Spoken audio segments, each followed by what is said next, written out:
in relation to like what are some of the signs that customers can use as kind of something to look out for? What would you say that looks like? How does it manifest? Increase in invoices. I was going to say, you took the words out of my mouth, Dick.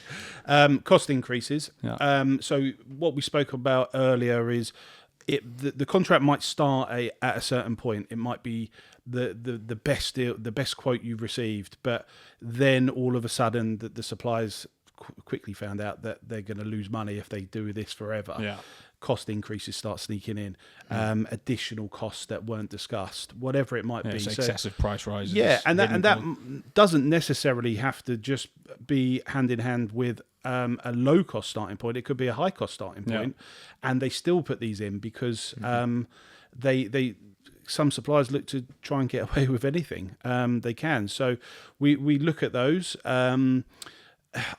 So cost increases, as I said, lack of flexibility. You talked about lack of flexibility with contract styles, hidden charges, lack of communication. Yeah, so not reaching out to you, not regular reviews or meetings. The amount of customers I speak to on a daily basis that do not even know who their account manager is, or are these your customers, Paul? Or? These are definitely not my customers. I hope not. These are not my customers, but no, it might be. Oh yeah, we had someone in 3 years ago when we signed this up, but no one's touched base, and the only person they know in the industry is the help desk employee that answers the call, or something like that. Because they know the first name of the engineer because he comes there so often. Things like that way kind of makes you question it. I think one that's quite a good one is when was the last time a firmware update was done? When was the last time you heard something or saw something or spoke to somebody about security around the devices, or latest innovations on products? You see, this software's got a new.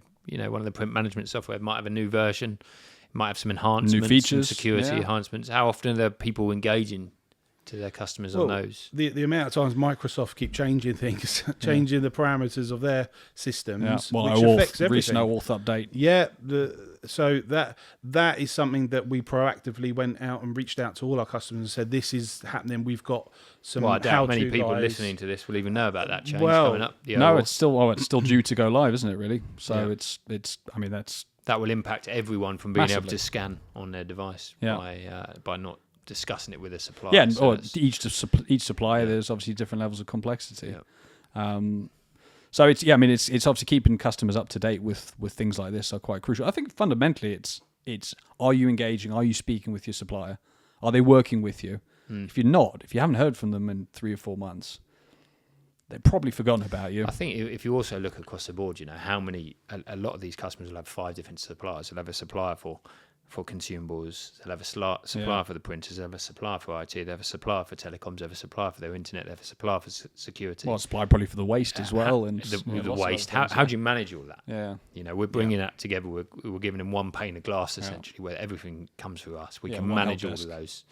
We've got partnerships with all of the manufacturers, not just in print, but also outside of that, IT, all of the vendors we work with from IT side, all of the vendors from a telecom, data, security side. So we're trying to bring that all together, just make technology for the office easier to obtain, essentially, and to manage moving forward. Yeah. That's what's key. Absolutely. Well, thanks very much again for joining us, guys. No problem. On the topic of vendor complacency. Hopefully it was of interest. I think it was interesting. I've loved, great hearing always from the customer's voice, from yourself, Paul, hearing what customers are experiencing. Yeah. If you'd like to learn more about the case study or read the case study that was referenced earlier, please visit the Lander website under case studies. And thank you very much for joining us today. Have a lovely day. Cheers. Take care. Thank you.